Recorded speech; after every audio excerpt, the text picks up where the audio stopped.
All right, stop scrolling. Right now, we have some massive breaking news just hitting the wire. Huge news. A legendary former head coach, and I mean, a guy who has actually been to the Super Bowl, has just made a shocking return to the league. The role he's taking is, well, it's not what anyone expected. Not at all. And we are going to reveal exactly who it is and where he landed at the very end of this deep dive. It's a fascinating move. It completely changes the power dynamics of that entire coaching staff. But before we unpack all of that, do us a quick favor, hit that subscribe button for us. And please drop a comment with your best guess. Who is the mystery coach? Which team landed him? Lock it in. Okay, let's get into it. It's Friday, February 13th, 2026, and it's been a classic news dump day. Staffs are being finalized, and the champs, well, the Chiefs are reloading. Reloading is exactly the right word. You know, usually after a Super Bowl, you see a brain drain. Coaches get poached. But Kansas City is being really aggressive here. Especially on the offensive side of the ball. They just hired DeMarco Murray as their running backs coach. So, the obvious question. We all know him as the former rushing champ. But does being a great player actually make you a great coach? I think in this case it really does. It's about his style, you know? Murray was a physical downhill guy. He wasn't just about finesse. Right. So bringing him in, it sort of signals the Chiefs want a grittier identity in that backfield. Plus, the instant credibility it has with the players. You can't teach that. And he's not the only big name they added on offense. They also brought in Chet O'Shea as wide receivers coach. And that's the other side of the coin. That's the schematic balance. How so? Well, you have Murray, who brings that crucial player perspective.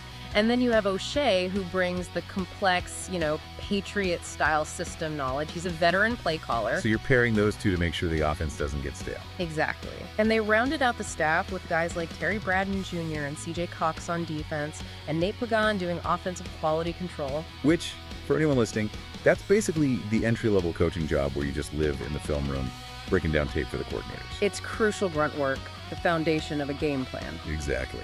Huh? So moving on, we usually focus on who's arriving, but the real story in New York today is about who didn't leave. This is arguably the biggest win of the day for any team. The Giants managed to keep Charlie Bullen on John Harbaugh's staff. And that wasn't a sure thing at all, right? Not even close. Bullen was getting serious looks for defensive coordinator jobs at other places. He actually pulled out of those searches to stay in New York. And they gave him the run game coordinator title. That feels significant. It is. It's not just a title bump. It means he has real autonomy over that defensive front.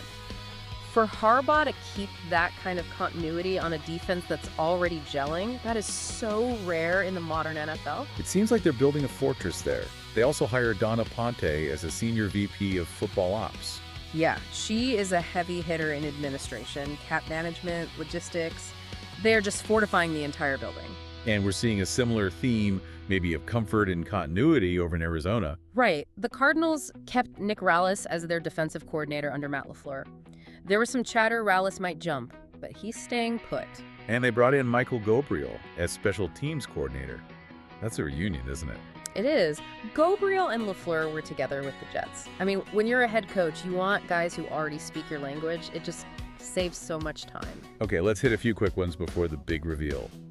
The Raiders, Cowboys, Bengals, all making some smaller but important moves. The Raiders are definitely prioritizing experience. They officially named Mike McCoy assistant head coach. Home for head coach himself. Yeah, having that guy as a sounding board is huge. They're also talking to Aubrey Pleasant for the DC job, which would be a very high-energy hire. And what about Dallas and Cincinnati? Pretty niche roles there. Dallas hired Scott Simons from SMU to coach their inside linebackers. They're clearly trying to fix their run defense. And the Bengals added Davis Cutter as an assistant wide receivers coach.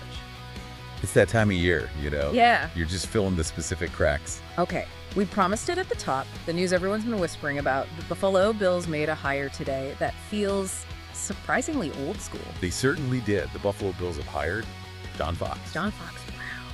The former head coach of the Bears, the Broncos, the Panthers. Like the definition of a conservative, defensive-minded coach. It's very same. Yeah. He is joining Joe Brady's staff as a senior assistant coach. And look, They announced 19 other assistants today, but Fox is the headline. Of course. You're putting a defensive-minded, veteran head coach in the same room as Joe Brady, who's known for being this young, modern offensive guru. That is a fascinating dynamic. So is Fox there to be a mentor, or is he there to be the quote-unquote adult in the room? And that's the tension, isn't it? I mean, look, Fox has taken 2 different franchises to the Super Bowl. He knows how to manage a locker room in January. That experience is invaluable. It absolutely is. But here's the thought I want to leave you with. When a team brings in a heavyweight like John Fox to assist a younger head coach like Joe Brady, is that the final piece of a Super Bowl puzzle? Or is that just an expensive insurance policy in case things start to go sideways? That is the question that's going to define their entire season. Let us know what you think in the comments. Is he a mentor or a safety net? Thanks for joining us for this deep dive, and we'll catch you on the next one.